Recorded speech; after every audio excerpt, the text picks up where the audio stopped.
Bom dia, irmãos queridos, neste sábado, dia 8 de outubro. Bom dia, queridos irmãos e irmãs. Vamos hoje meditar o Evangelho de São Lucas, capítulo 11, versículos de 27 a 28. Feliz o ventre que te trouxe. Muito mais feliz quem gera Jesus, ouvindo e praticando a palavra. Uma mulher grita com muita espontaneidade no meio da multidão: Feliz a mãe que te gerou. E Jesus não perde ocasião. Parece repetir as palavras que bem conhecemos. Quem é minha mãe e quem são os meus irmãos? São aqueles que ouvem a palavra e a praticam. É muito claro que viver a palavra significa gerar Jesus nesse mundo, porque Jesus é a palavra, e quem vive a palavra gera Jesus no ventre do seu coração. Quem vive a palavra se torna Maria. Tudo isso te diz quanto importante seja o diário espiritual que você faz todo dia. O Senhor esteja convosco. Ele está no meio de nós. Proclamação do Evangelho de Jesus Cristo segundo Lucas. Glória a vós, Senhor. Naquele tempo, enquanto Jesus estava falando, uma mulher levantou a voz no meio da multidão e lhe disse: Feliz o ventre que te trouxe e os seios que te amamentaram. Jesus respondeu: Muito mais felizes são aqueles que ouvem a palavra de Deus e a põem em prática. Palavra da salvação. Glória a vós, Senhor.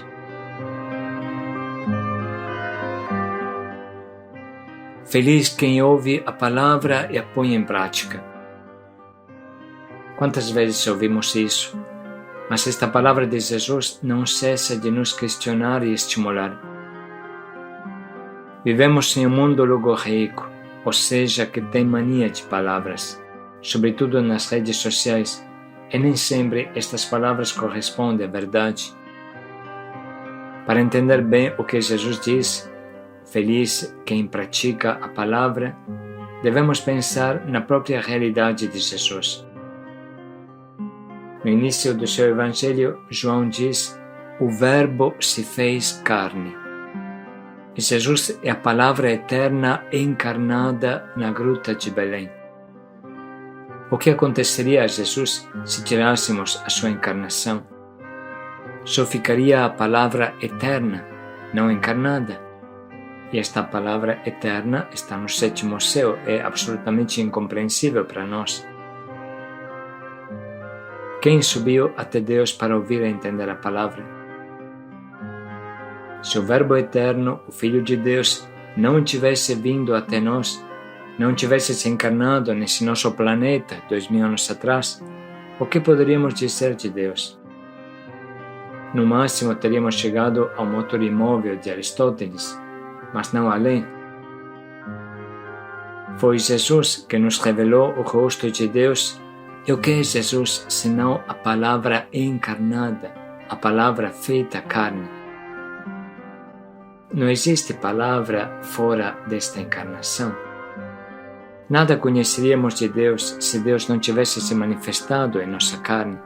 O restante são anjinhos fantasiosos, mas não a carne de Deus. Isso, irmãos, seria suficiente para entender que em Deus, palavra eterna e palavra encarnada coincidem. O Verbo, a palavra, se fez carne. Assim inicia o Evangelho de São João. Para nós humanos, só existe a palavra encarnada, Jesus. Uma palavra que não se torne carne é uma pura fantasia sem sentido. Em Deus, a palavra e a realidade sempre coincidem. A palavra sempre coincide com o seu efeito, a sua encarnação. Palavra e encarnação são a mesma coisa. Por exemplo, no início de tudo, quando Deus disse: seja a luz imediatamente foi. Quando disse, seja o firmamento imediatamente foi. Em Deus não existe palavra que não seja ação, e toda ação é uma palavra vivente. Em Deus, a palavra é ação, e a ação é palavra. Por isso Jesus nos alerta: cuidado, uma palavra que não se traduz em prática é uma palavra falsa, mentirosa. E bem sabemos quem é o pai das palavras falsas e das mentiras. Na verdade, Jesus, na sua essência, é a palavra feita carne. E se nós queremos seguir Jesus, ser outro Cristo, se queremos fazer parte do corpo de Cristo, precisamos ser uma palavra vivente. Diz São Leão Magno: a vida dos bons é uma verdadeira lição sobre a palavra que viveram. Os santos são palavras viventes. Na exortação apostólica Verbum Domini, Papa Bento XVI escreveu: a interpretação da Sagrada Escritura ficaria incompleta se não se ouvisse também quem viveu verdadeiramente a Palavra de Deus, ou seja, os santos. De fato, lição viva é a vida dos bons, diz São Gregório Magno. Realmente, a interpretação mais profunda da Escritura provém precisamente daqueles que se deixaram plasmar pela Palavra de Deus, através de sua escuta, leitura, meditação assídua. Certamente, não é por acaso que as grandes espiritualidades que marcaram a história da Igreja nasceram de uma explícita referência à Escritura. Penso, por exemplo, em Santo Antão Abade, que se decide a ouvir esta palavra de Cristo: se queres ser perfeito, vai, vende tudo o que possuires, dá o dinheiro aos pobres e terás um tesouro no céu. Depois vem e segue-me.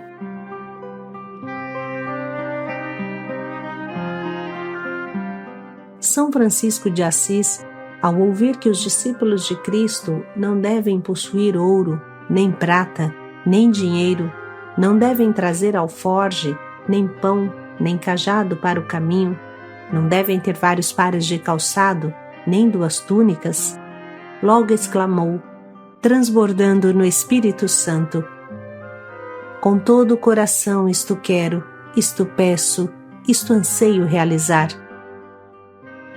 E Santa Clara de Assis reproduz plenamente a experiência de São Francisco. A forma de vida da Ordem das Irmãs Pobres é esta: observar o Santo Evangelho de Nosso Senhor Jesus Cristo. Assim escreve Clara de Assis. Por sua vez, São Domingos de Gusmão, em toda parte, se manifestava como um homem evangélico, tanto nas palavras como nas obras. E tais queriam que fossem os seus padres pregadores, homens evangélicos, como lemos em sua biografia. Santa Teresa de Ávila, nos seus escritos, recorre continuamente a imagens bíblicas para explicar a sua experiência mística e lembra que o próprio Jesus lhe manifesta que todo o mal do mundo deriva de não se conhecer claramente a verdade da Sagrada Escritura. Santa Teresa do Menino Jesus encontra o amor como a sua vocação pessoal, quando perscruta as Escrituras, em particular os capítulos 12 e 13 da primeira carta aos Coríntios. E a mesma santa assim nos descreve o fascínio das Escrituras. Apenas lanço o olhar sobre o Evangelho, imediatamente respiro os perfumes da vida de Jesus e sei para onde correr. Cada santo constitui uma espécie de raio de luz que brota da palavra de Deus. Assim o vemos também em Santo Inácio de Loyola, na sua busca da verdade e no discernimento espiritual. Em São João Bosco, na sua paixão pela educação dos jovens. Em São João Maria Vianney, na sua consciência da grandeza do sacerdócio como dom e dever. Em São Pio de Pietrelcina, no seu ser instrumento da misericórdia divina. Em São José Maria Escrivá, na sua pregação sobre a vocação universal à santidade. Em Santa Teresa de Calcutá, missionária da caridade de Deus pelos últimos, e nos mártires do nazismo e do comunismo representados, os primeiros por Santa Teresa Benedita da Cruz, Edith Stein, monja carmelita. Assim se conclui a palavra do Papa Bento XVI e nós podemos fazer uma aplicação prática a este nosso diário espiritual. Frequentemente alertamos para não fazer o diário do capeta. Hoje podemos explicar isso nos detalhes. Não podemos ser parecidos ao capeta. Ninguém conhece a palavra mais do que ele, mas nunca a pratica. Faz uma eternidade que ele escuta a palavra de Deus, mas nunca fez um gesto para colocá-la em prática. Por isso foi precipitado no inferno. A carta de Tiago diz: até os demônios acreditam e tremem, ou seja, conhecem a verdade, tremem, mas não a vivem. Escutam Deus falar, mas nunca vivem o que Ele fala. Que não aconteça o mesmo a nós, que abrimos o diário de manhã e não fechamos à noite. Não o vivemos durante o dia, infelizmente. Se é para fazer o diário do capeta, melhor não fazer, é um pecado a menos. Escutar o diário de manhã, isso é bom. Pobre daquele que nem faz isso. A sua queda é iminente. Mas isso não basta. É necessário viver a palavra em cada momento do dia. Melhor seria fechar o diário 3 a 4 vezes por dia, ao meio-dia, às 4, à noite, para perceber se estamos vivendo ou não a palavra, se ela está mexendo conosco. Ai daqueles que não têm nada para escrever à noite e quebram a cabeça para encher linguiça e escrever frases de anjinhos, sem sentido. Se você quiser que a sua vida floresça, que ao teu redor a vida floresça, então viva a palavra, gere Jesus, encarne Jesus em você e ao seu redor.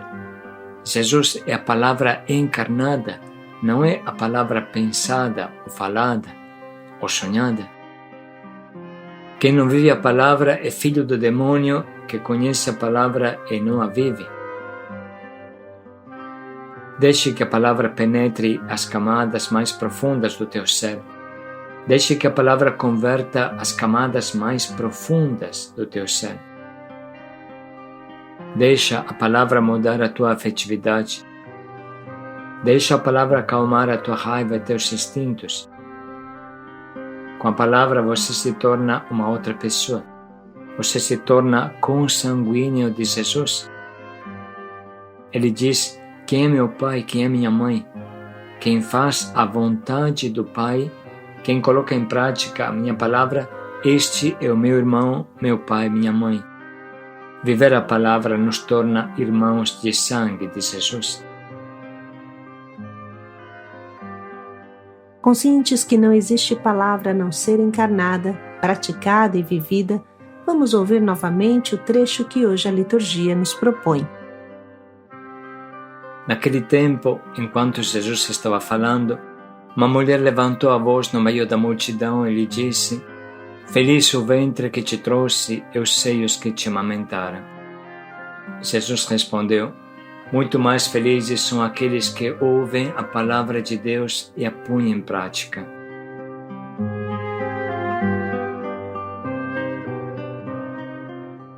Vamos dedicar um minuto para sublinhar e anotar as frases do Evangelho e da meditação que mais movem o nosso coração.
Vamos parar um pouco agora para pensar em um propósito que guia o nosso dia. Pode ser também continuar com o propósito de ontem, conscientes de que nesse mundo a palavra pode ser encarnada e praticada.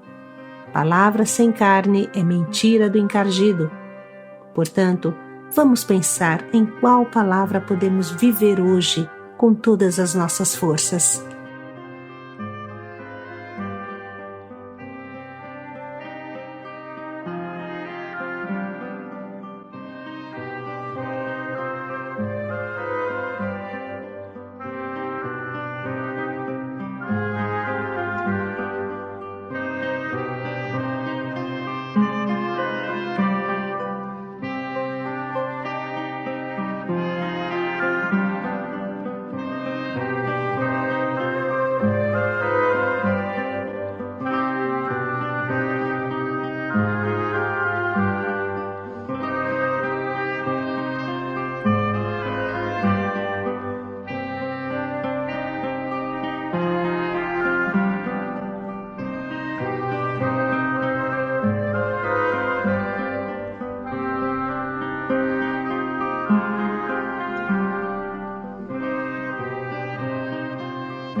Vamos dedicar mais um minuto para pensar bem em como podemos colocar em prática o quanto nos propomos.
Feliz o ventre que te trouxe.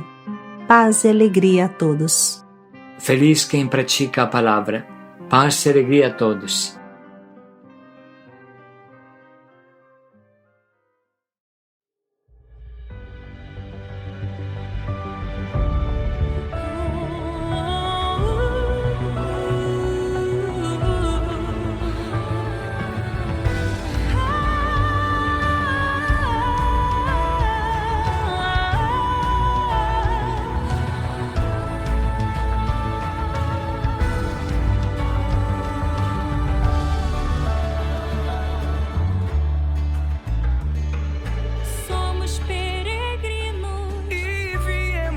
Aqui de tantos continentes e cidades, queremos ser missionários do Senhor, levar sua palavra e sua mensagem, ser como Maria, que um dia disse sim quando foi chamada ao seu projeto. Todo o céu se alegra,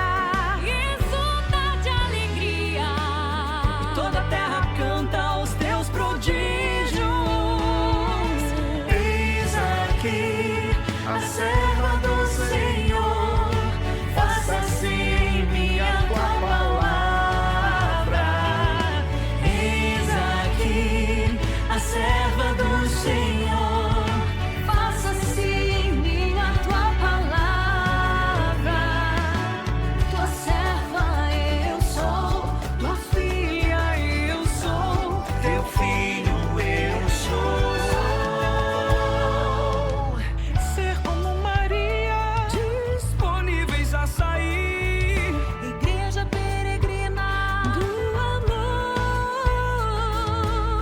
nuvens testemunham